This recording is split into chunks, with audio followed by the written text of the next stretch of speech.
جناب نبی کریم صلی اللہ علیہ وسلم کے سیرت کے حوالے سے گفتگو کا سلسلہ چلا رہا ہے۔ حضور صلی اللہ علیہ وسلم کی سیرت کے اس قدر پہلو ہے، یقین کیجئے کہ ایک پہلو پہ بھی گفتگو کرنا اور اس کو منزل تک پہنچانا میرے بس سے باہر ہے۔ اللہ رب العزت نے آپ کو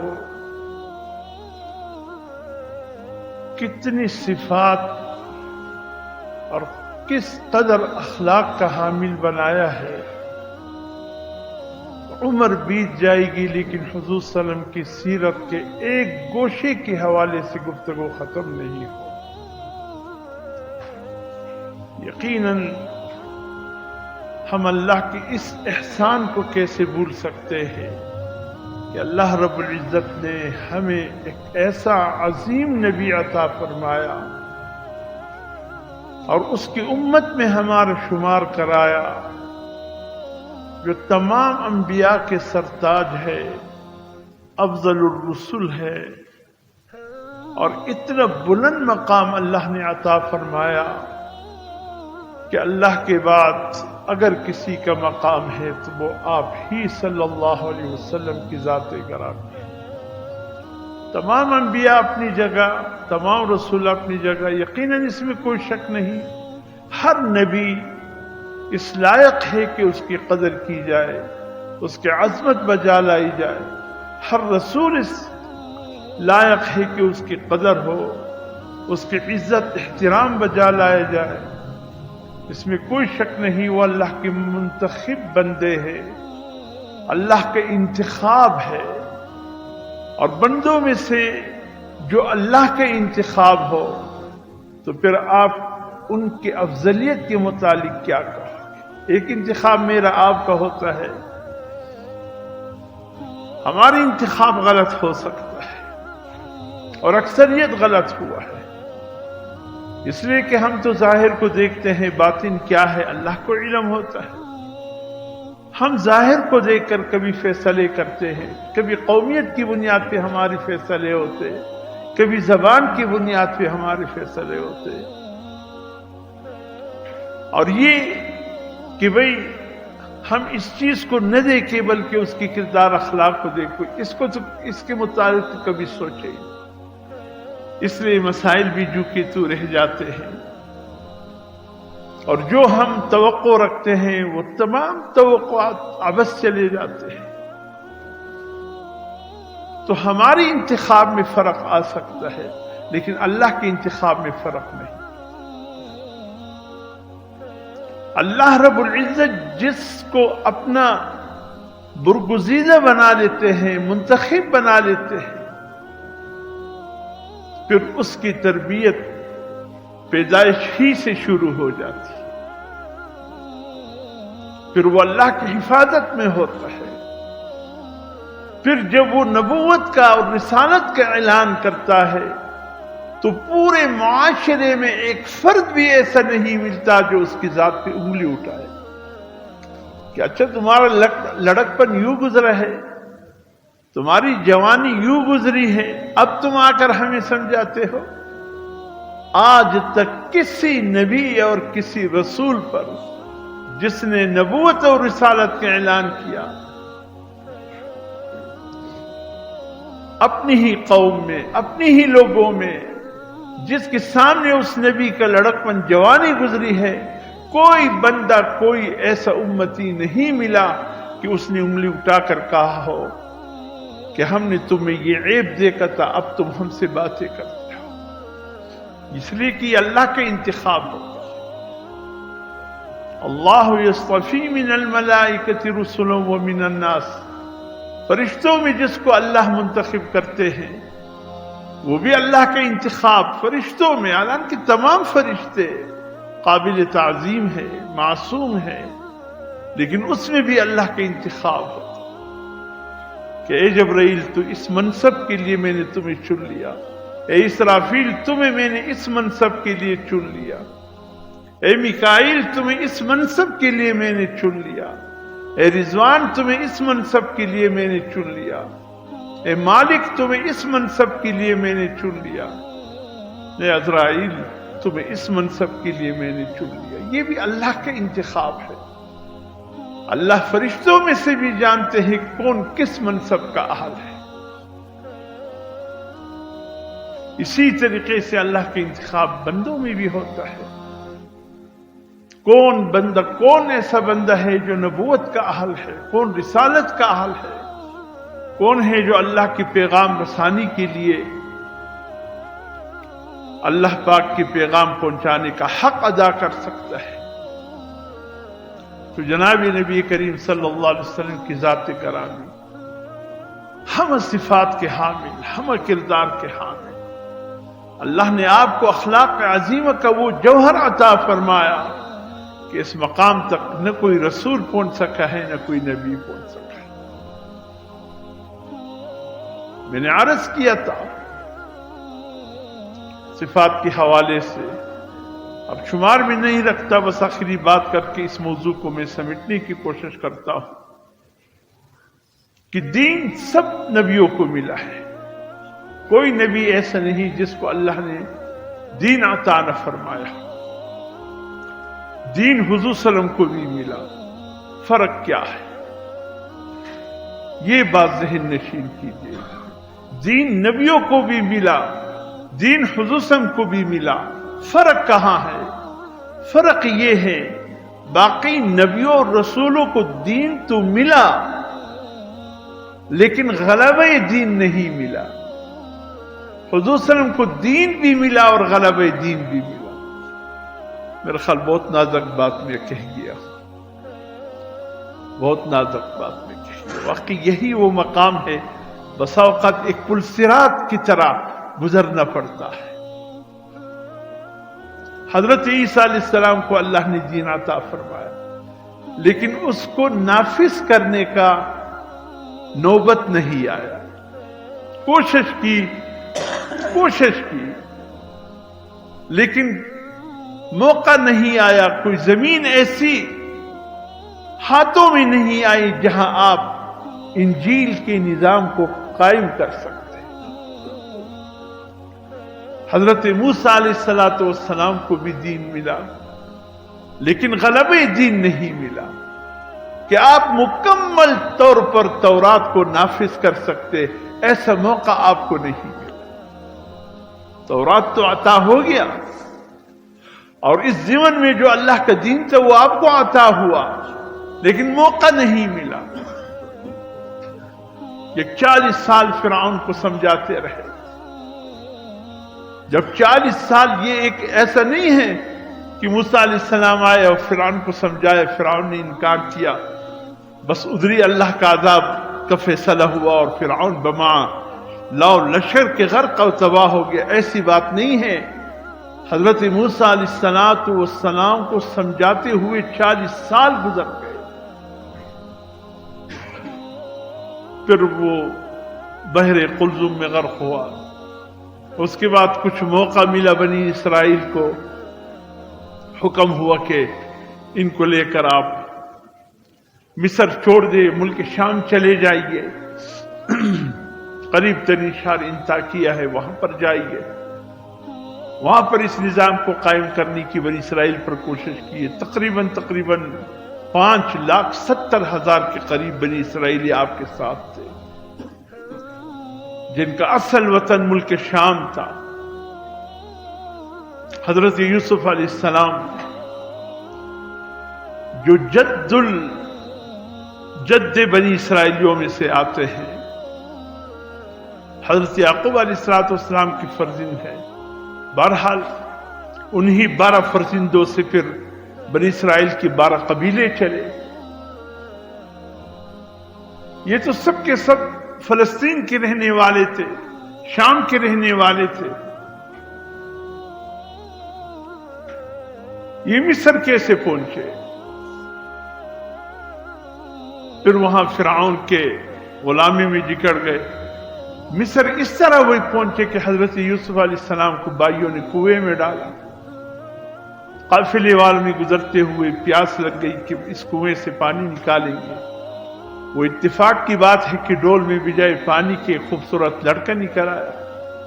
پانی نکالنے والا چیخ پڑا یا بشرا ھذا غلام، اے خوشخبری ہو قافلے والے، یہ تو لڑکا نکل آیا، ہم تو پانی کی تلاش میں تھے. بھائیوں نے آنکھیں موند لیے کہ بھئی ہمارے اس بچے سے کوئی تعلق نہیں ہے، ایسا کیجئے ہم کسی کو نہیں بناتے. وَشَرَوْهُ بِثَمَنٍ بَخْسٍ دَرَاهِمَ مَعْدُودَةٍ، کچھ پیسے اس قافلے والے قرآن کہتے لے لیے، کچھ کوٹے کوئی صحیح، بس لے جاؤ، یہاں سے لے جاؤ، جہاں تم جا رہے ہو وہیں پر لے جاؤ. اس طرح یوسف علیہ السلام کنویں سے نکل کر قافلے والوں کے ہاتھوں لگ گیا، اور قافلے والوں نے اس خوبصورت بچے کو لا کر کے مصر کی بازار میں فروخت کے لیے پیش کر دیا. عزیز مصر، گورنر مصر یا وزیر مصر کا، اس نے خرید کر بازار مصر سے اپنے متبنہ بنا لیا، خدمتگار رکھ لیا. پھر وہ چلتے چلتے چلتے اللہ نے وہ سلطنت مصر کی بھی عطا فرما دی.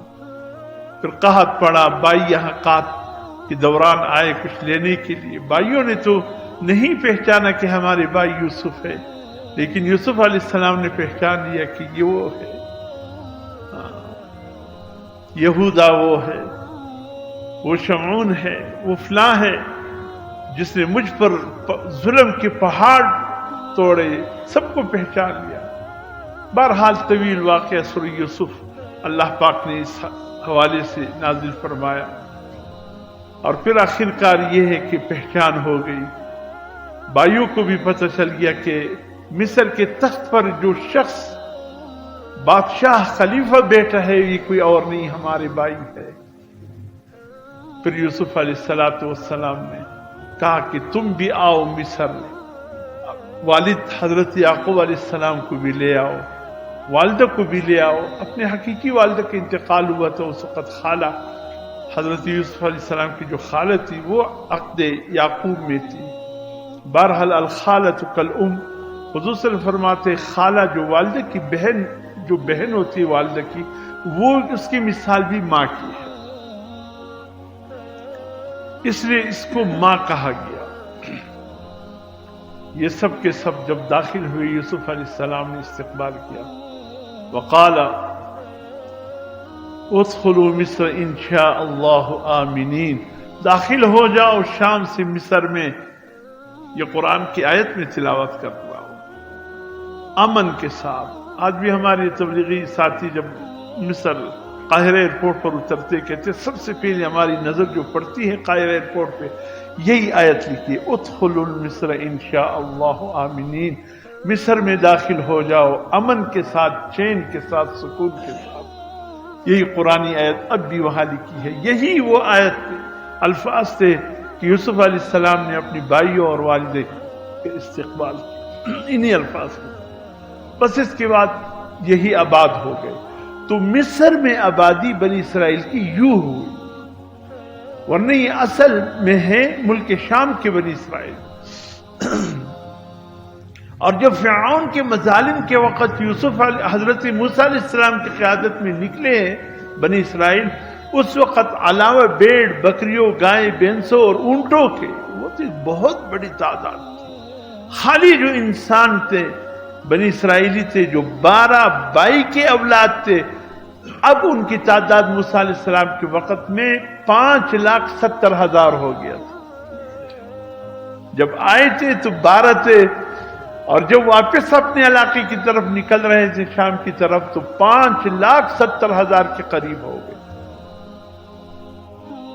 اللہ رب العزت نے بحر قلزم، بعض ساتھیوں کو یہ خدشہ ہو جاتے کہ دریائے نیل میں غرق ہے. نہیں، دریائے نیل تو بالکل مغربی سائٹ پر ہے مصر کے، اور جہاں آپ نے جانا تھا وہ حکم ملا تھا وہ مشرقی سائٹ پر تھا. تو مشرق مغرب ایک دوسرے کا تضاد ہے، تو اللہ نے مغرب کی سائٹ پر آپ کو حکم نہیں دیا، مشرق کی سائٹ پر حکم دیا تھا. اور چونکہ شام آپ نے جانا تھا، اور شام جو ہے وہ مصر کے مشرقی سائٹ پر ہے، تو اس لیے یہ دریائے نیل نہیں ہے، یہ بحیرہ قلزم ہے. جس کو دریائے قلزم بھی کہتے ہیں، بحیر قلزم بھی کہتے ہیں۔ اللہ نے اسی میں راستے بنا کر کے موسیٰ علیہ السلام کو پار کرا دیا، اور فرعون بمالا و لشکر کی اسی بحیر قلزم کے بیچ میں ڈوب گئے۔ وہاں خیال ہوا کہ چلے شام جا کر اللہ کی نازل کردہ کتاب تورات کو جو اللہ نے نازل کیا اس کو نافذ کرنے کا موقع ملے گا، لیکن وہ بنی اسرائیل ایسی ضدی قوم۔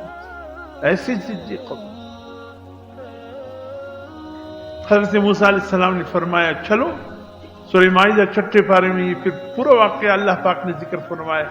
اب جب کنارے پر آ گئے، یہ واقعہ پھر سورہ یونس میں ہے، اللہ پاک نے فرمایا اے بنی اسرائیلیوں خوش ہو جاؤ، تمہارا دشمن تم نے اپنے آنکھوں کے سامنے دیکھا کہ وہ بحر قلزم میں ڈوب گیا۔ بنی اسرائیلی اپنے سامنے فرعون کو بما لشکر کے ڈوبتے دیکھا، اور موسیٰ علیہ السلام سے کہنے لگے اے موسیٰ آپ فرعون کو نہیں جانتے، آپ فرعون کو نہیں جانتے، وہ اب بھی کہیں ڈرامہ کر رہا ہے، کہیں چھپ کے بیٹھا ہے، اچانک آ جائے گا۔ حضرت موسیٰ علیہ السلام نے فرمایا خدا کے بندو وہ ڈوب چکا ہے، کہا ہم ماننے کو تیار نہیں۔ موسیٰ علیہ السلام نے اللہ سے درخواست کیا اللہ کیا کروں اس قوم کا، اپنے سامنے فرعون کو بمالا و لشکر کے ڈوبتے دیکھا اور انکار کر رہے ہیں۔ اللہ رب العزت نے فرمایا ان سے کہو سب بحر قلزم کے کنارے آ جائے،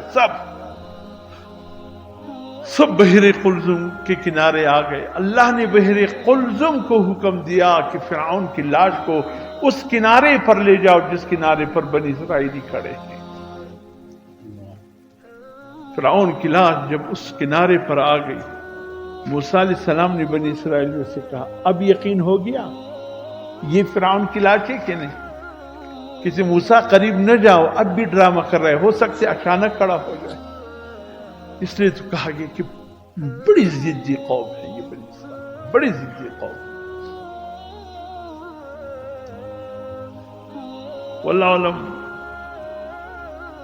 مورخ جانے، تاریخ کی حقیقت جانے، مجھے علم نہیں ہے، نہ یہ قرآن و حدیث کی بات ہے، ایک تاریخی بات ہے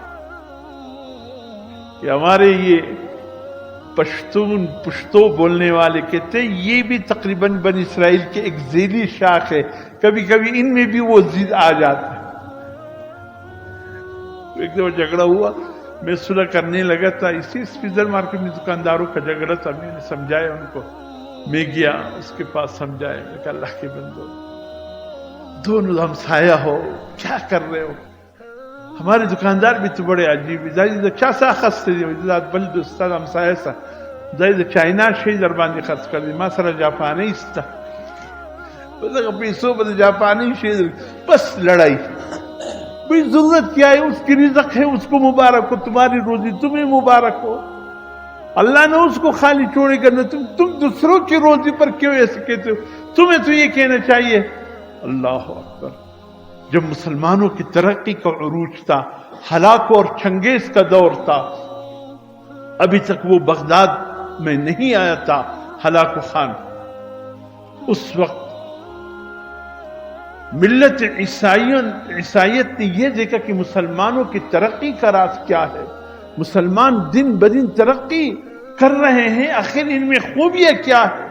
کہتے ایک انگریز بغداد آیا اور آ کر اس نے جب وہاں پر پہنچا، ایک ریستوران تک آنے کا ہوٹل تو وہاں کھانا کھایا، تو ایک وہیں پر مقامی فرد تو اس نے دیکھا کہ یہ شخص ہمارے بغداد کا نہیں ہے، مسافر لگتا ہے، تاریخ بتاتا ہے، تو وہ کھانے سے فارغ ہو رہا تھا، یہ مہمان کھانے کے لیے بیٹھ رہا تھا، یہ جو بغداد کا رہنے والا عرب میں سے تھا، اس نے اٹھ کر جب فارغ ہوا کاؤنٹر پر چلے گیا اور کاؤنٹر پر جو بھی تھا پیسے اس سے کہا کہ بھئی میں نے جو کھانا کھایا اس کا جو رقم بنتا ہے وہ بھی لے لو، وہ جو بیٹا ہے یہ مسافر لگتا ہے، اس کے پیسے بھی مجھ سے لے لو جو کچھ وہ کھا رہا ہے، اس کی بھی ادائیگی کر دی۔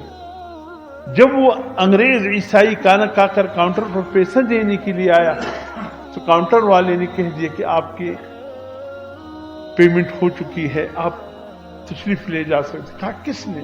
میں تو ابھی پہنچا ہوں اپنے ملک سے، یہاں مجھے کوئی پہچانتا بھی نہیں ہے۔ کہا اب ایک مسلمان تھا آپ کو دیکھا اور آ کر اس نے کہا یہ کوئی مہمان ہے، نوارد ہے، اس کا پیسہ میں ادا کرتا ہوں۔ حیرت سے وہ نکل آیا۔ جب باہر آیا بازار میں پھر رہا ہے، ایک دکاندار سے ایک چیز دیکھی اور اس سے کہا یہ کتنی کی ہے؟ اس نے قیمت بتا دی۔ کہا یہ پیک کر کے مجھے دے دو۔ دکاندار نے کہا کہ میں پیک کر کے دے دیتا، میرے ساتھ والی دکاندار کے ساتھ بھی یہی چیز ہے، آپ وہاں سے خرید لیں۔ پھر وہاں گیا تو وہی چیز تھا، وہی قیمت تھی، خریدا، واپس اس دکاندار کے پاس ہے۔ کیا وجہ ہے؟ یہی چیز آپ کے پاس، اس کے ساتھ بھی یہی چیز، قیمت بھی ایک، آپ نے مجھے وہاں کیوں بھیجا؟ آپ مجھے دے دیتے۔ کہا دیکھے صبح سے ابھی تک زور کا وقت آیا، دوپہر کا وقت آیا، کہا میں نے کچھ نہ کچھ سودا کر لیا ہے، شام کو بچوں کے لیے کچھ لے کر جا سکتا ہوں۔ میرے اس ہمسائے نے صبح سے کچھ بھی نہیں فروخت کیا تھا، میں نے سوچے شام کو بچوں کے لیے کیا لے کر جائے گا۔ دل نے چاہا کہ تم وہاں سے خریدو، کچھ اس کا کام ہو جائے گا، وہ شام بچوں کے لیے کچھ لے کر چلا جائے گا۔ وہ چیخ پڑا واقعی مسلمانوں کی ترقی کا راز اب سمجھ میں ہماری ہے ہی۔ اگر ساتھ ساتھ دو دکانیں ہوں، ہاں موبائل والوں تم سے کہہ رہا ہوں، ہاں اگر ساتھ والی موبائل سے کوئی خریدے تو دوسرا کیا کہے گا؟ بیکار دیا ہے۔ وہی چائنا کی تم فروخت کرے، وہی فروخت کرے، تمہارے جاپان اور جرمنی سے آگے، اس کے چائنا سے آئے۔ اس لیے تو ہماری رزق میں برکت نہیں رہی، ہماری زندگی سے برکت اٹھ گیا۔ کبھی ہم یہ نہیں کہیں گے، میں دکانداروں کی بات کر رہا ہوں، خریدنے والا تو لے کر چلے جائے گا۔ کیوں لڑاتے ہو اپنے آپ کو؟ کیوں اس کی رزق خراب، اپنی رزق خراب کرتے ہو کہ وہ واپس کر دو، مجھ سے خریدو، مجھ سے لے لو، میں اچھی چیز دیتا ہوں؟ کیوں؟ تمہاری ترقی کا راز کیا تھا؟ اب تم کہاں کھڑے ہو؟ میرے محترم دوستوں، یہ کچھ عنصر کہیں نہ کہیں بین اسرائیل کا ہم میں بھی رہ گیا ہے، وہ ضد والا۔ موسیٰ علیہ السلام نے فرمائے جاؤ دیکھو اس کے بدن کو ہاتھ لگاؤ۔ نہیں موسیٰ، اگر ہم نے ہاتھ لگایا، اگر وہ زندہ ہوا، پھر ہمارے لیے تو جائے پناہ بھی نہیں۔ اللہ رب العزت فرمایا الیوم ننجیک ببدنک لتکون لمن خلفک آیا۔ اے فرعون، ہم تمہارے بدن کو تا قیامت محفوظ رکھیں گے، نجات دیں گے تمہارے بدن کو، قیامت تک تمہارا بدن مصر میں محفوظ رہے گا، تاکہ آنے والوں کے لیے عبرت کا سامان بن جائے کہ جس نے ربوبیت کا دعویٰ کیا تھا، جس نے اللہ کے مقابلے میں انا ربکم الاعلی کہا تھا، جس وہ اپنی قوت پر ناز کر رہا تھا، آج دیکھو کیسا بے حس و حرکت کھڑا ہے کوئی طاقت اس کی؟ اللہ کے سامنے کوئی کڑا ہو تو بتاؤ، اللہ کی ذات کے سامنے کتنے ہی پاورفل کوئی طاقتور کیوں نہیں آیا؟ اللہ نے خس و خاشاک کی طرف بہا کر دیا۔ تو پھر کہا کہ چلو اللہ کا حکم ہے، شام چلتے ہیں۔ کہا موسیٰ شام؟ آپ کو پتہ ہے شام پہ کس کی حکومت ہے؟ قوم عمالقہ کی حکومت ہے۔ عمالقہ قد قامت میں اتنی بڑے ہیں، اتنی جنگجو ہیں۔ اے موسیٰ فاذهب انت وربک فقاتلا انا ہاہنا قاعدون۔ اے موسیٰ جائیے، آپ اور آپ کا رب لڑے، ہم یہی بیٹھیں گے، نہیں جائیں گے۔ موسیٰ علیہ السلام اللہ کے سامنے ہاتھ اٹھائے کہ یا اللہ لا املک الا نفسی و اخی فافرق بیننا و بین القوم الفاسقین۔ اے اللہ میں مالک نہیں ہوں اپنے ذات کا اور اپنے بھائی ہارون کا، بس ہم دو ہے یا اللہ، تیرا حکم جہاں ہوگا ہم جانے کو تیار ہے، میرے اور اس قوم فاسق کے بیچ میں یا اللہ تفریق لے آئے، بس ہمیں ان سے دور کر۔ اللہ رب العزت نے فرمایا قال فإنها محرمة عليهم 40 سنة يتيهون في الأرض فلا تأس على القوم۔ اے موسیٰ 40 سال اس پر شام بھی حرام، مصر بھی حرام. یہ وادی تیہ میں سرگردان رہیں گے، پریشان رہیں گے. تیہ کے معنی سرگردان. اللہ نے حرام کر دیا مصر بھی ان پہ موسیٰ علیہ السلام کے وقت میں، شام بھی. چلتے رہو. صبح قافلہ روانہ ہوتا، چلو ہم کہیں نکل جائیں گے. روانہ ہوتے ہوتے جب شام سورج غروب ہونے لگتا تو پھر آپس میں کہتے ابھی اگلا سفر کل صبح شروع کریں گے. صبح دیکھتے تو دنیا گول ہے، جہاں سے صبح چلے تھے شام کو ادھر پہنچے ہو. اس لیے اس کو وادی تیہ کہا جاتا ہے.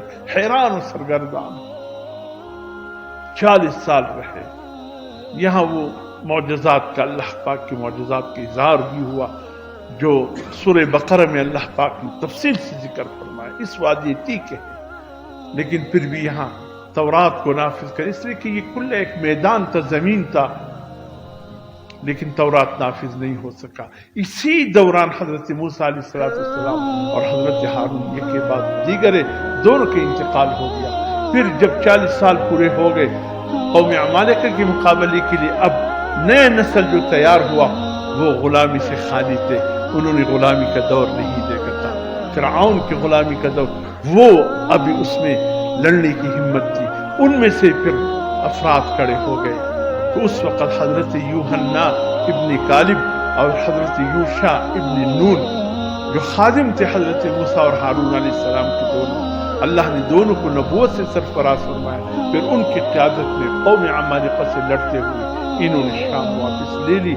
اور پھر بہرحال موسیٰ علیہ السلام کے وقت میں تورات کو نافذ کرنے کا موقع نہیں ملا.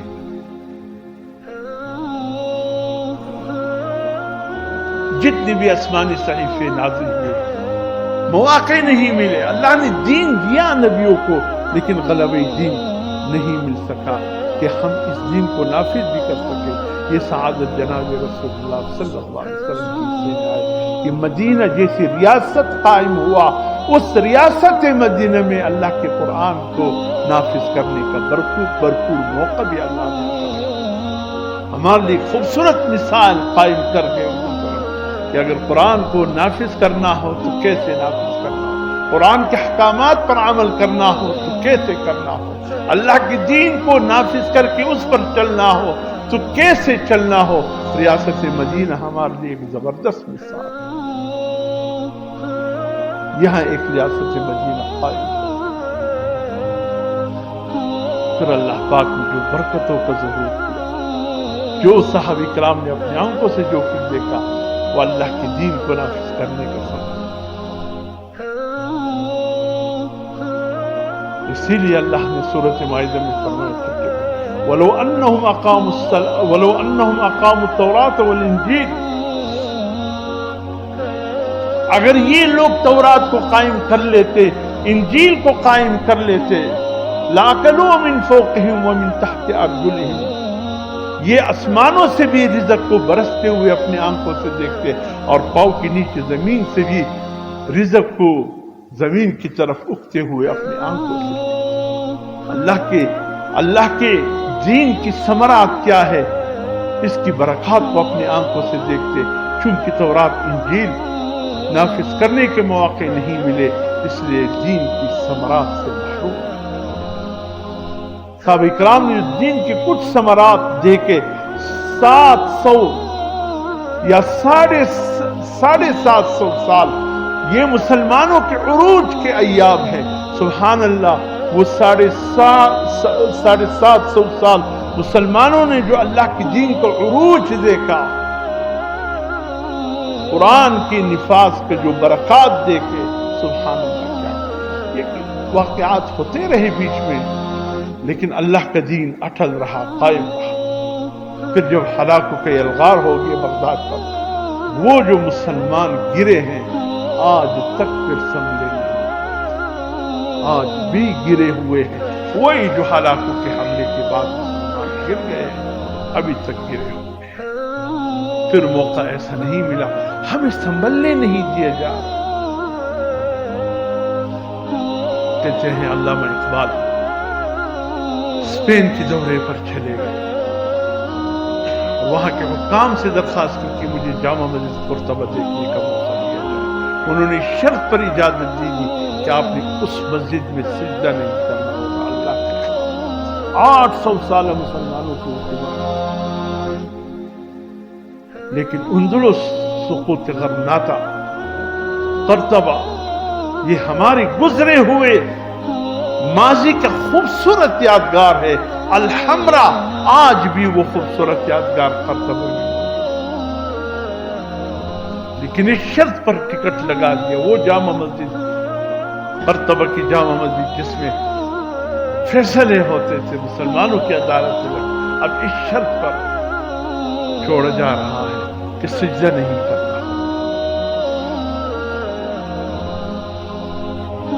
علامہ اقبال وہاں پہنچ کر کہتے چادر بچھا کر بیٹھ گئے، سقوط غرناطہ پر اور سقوط قرطبہ پر جو انہوں نے نظم لکھی،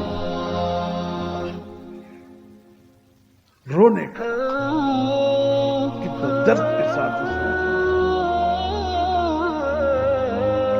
اور عیسائیوں کو مخاطب کر کے کہا، ایک خوبصورت شعر اس پورے نظم سے، ایک خوبصورت شعر علامہ اقبال کا، ہم نے جب سنبھالا تو سنبھالا تمہیں، تم نے جب سنبھالا تو سنبھلنے نہ دیا مجھ کو۔ اے عیسائیوں، یہودیوں، جب ہماری حکمرانی تم پہ آ گئی، ہماری حکومت تم پہ آ گئی، ہم نے تمہیں سنبھالا خوبصورت طریقے سے، نہ تمہاری عبادت گاہوں کو چھیڑا، نہ تمہاری مذہبی رسومات کو ہم نے پابند کیا، تمہیں مذہبی آزادی مل گئی، جیسے چلتے ہو اپنے مذہب پہ چلو، ہم نے تمہارے مذہب کو نہیں چھیڑا۔ لیکن جب تمہیں اللہ نے موقع دیا مسلمانوں پر، آج مسلمان کا یہ حال ہے کہ انہی کی مسجد میں ان کو سجدہ کرنے کی آزادی، جہاں جہاں مسلمان ممالک میں گرجے ہیں، جو بھی غیر مسلموں کی عبادت خانے، ہم نے کسی کو پابند سلاسل نہیں کیا، یہ ہماری تاریخ ہے۔ وگرنہ تقریباً 1000 سال مسلمانوں نے ہندوستان میں حکومت کی، خدا کی قسم ہم کسی کو زبردستی مسلمان بناتے یا کسی کی عبادت خانے کو گرا کر مسجد بناتے، آج ہندوستان میں ایک ہندو بھی نہ ہو۔ آج تمہارے انڈیا میں ہندو نظر آ رہے ہیں، یہ مسلمانوں کے اس بات کی علامت ہے کہ مسلمان نے کسی پر مسلمان ہونے کے لیے زبردستی نہیں کی، ان کی عبادت خانوں کو نہیں کیا۔ لیکن جب تمہیں اللہ نے موقع دیا ہماری عبادت خانوں پر، ظالم کے بچوں، تم اب ہمیں سجدہ کرنے بھی نہیں چھوڑا۔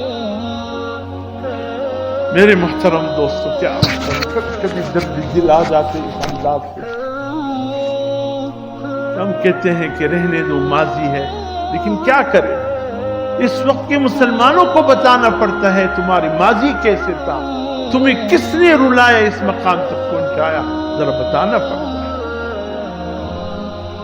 اللہ رب العزت نے حضرت صلی اللہ علیہ وسلم کو دین بھی عطا فرمایا اور دین کا غلبہ بھی عطا فرمایا۔ اللہ رب العزت ہمیں اس عظیم دین پر چلنے کی توفیق عطا فرمائے۔ سنت پر